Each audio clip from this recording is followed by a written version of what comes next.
খায়রুন্নাহার লিপি আপা, সাধারণ সম্পাদক শিক্ষক সমিতি। ধন্যবাদ আজকের সঞ্চালককে আমাকে সুযোগ দেওয়ার জন্য।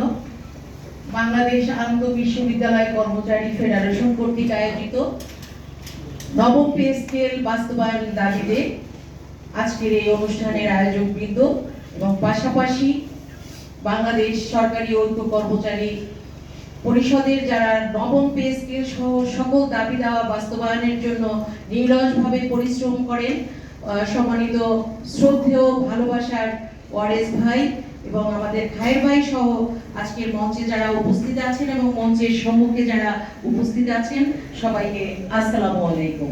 মানুষ কখন বিপদ, দীর্ঘদিনের বৈষম্য, দীর্ঘদিনের জাতাকল থেকে মুক্তির জন্যই কিন্তু মানুষ বারবার প্রতিবাদী হয়, আন্দোলন করে, রাজপথে নামে। রাজপথে কখনো মানুষ নিজের শখ পূরণের জন্য নামে না। তো আমি গতকাল থেকে দেখছি আমাদের একজন সম্মানিত সুশীল, যিনি সিপিডির ডক্টর ফাহমিদা খাতুন।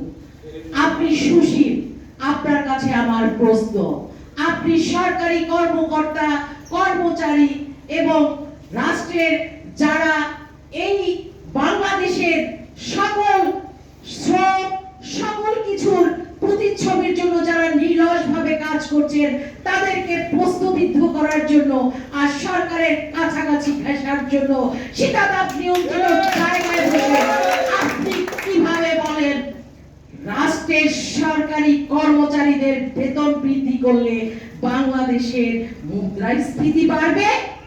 আপনার কাছে আমার প্রশ্ন, গত 10 বছরে যখন বেতন বৃদ্ধি হয়নি তাই বলে কি মূল্যস্ফীতি থেমেছিল?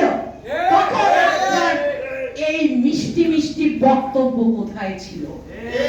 ডক্টর ফাহমিদা খাতুন, কোটি কোটি টাকা পাচারকারীদের বিরুদ্ধে আপনার ভূমিকা কি শীতাতাপ নিয়ন্ত্রিত রুমে বসে?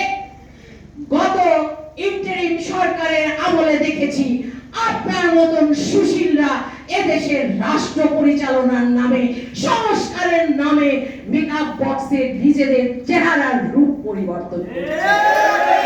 সুন্দর সুন্দর শাড়ি পরে, সুন্দর সুন্দর ব্রিফিং করে রাস্তায় কোষাগার খালি হয়েছে। ডক্টর ফাহমিদা খাতুন, আপনার ওই সিপিডি মার্কা কথা, আপনার ওই এনজিও মার্কার সংস্কারের মিষ্টি মিষ্টি কথা শুনে রাষ্ট্রের কর্মচারীদের পেট ভরবে না। ডক্টর ফাহমিদা খাতুন, আপনার এই বক্তব্যের তীব্র প্রতিবাদ জানাই। আজকের মধ্যে আপনার এই বক্তব্য তুলে ধরবেন। রাষ্ট্রের কর্ণধার জনাব তারেক রহমান সাহেব কিন্তু এখন বুঝে যান কে তেল মাজেন আর কে তোল মর্দন করেন, কে পাশ দিবেন। তিনি এখন পরিপক্ক। আমি কিন্তু তাকে তেল দেওয়ার জন্য বলছি না, তার আচরণিক গুণাবলীর বহিঃপ্রকাশ থেকে আমি আমার অভিব্যক্তি প্রকাশ করলাম। ডক্টর ফাহমিদা খাতুন, আপনার কাছে আমার জানতে চাওয়া, আপনাদের নিজস্ব বার্ষিক রিপোর্ট অনুযায়ী মাত্র 78 জনের বেতন ভাতার ব্যয় হয় বার্ষিক 8 কোটি টাকা। সেই 8 কোটি টাকার বিনিময়ে আপনি বাংলাদেশের জন্য কি করেন, কি সেবা দেন? কিন্তু লক্ষ লক্ষ কর্মকর্তা, কর্মচারীরা তারা অনাহারে, অর্ধাহারে, যাদের পরিবারের নিরাপত্তার জন্য রাজপথে নেমে ক্ষুধা নিবৃত্তির জন্য মাত্র কয়টা টাকার জন্য বা তাদের পরিবারকে সুস্থ থাকার জন্য রাজপথে জল কামানের সামনে জীবন বাজি রাখে। আমি একটা কথা দৃঢ়ভাবে বলতে চাই, যাদের মায়েদের লাশ পচে গলে দুর্গন্ধ বের হয়, আমি রাষ্ট্রপ্রধানের কাছে বলবো আপনি আমাদের নবম পে স্কেল বাস্তবায়ন করবেন, তবে বৈষম্য দূর করতে হবে।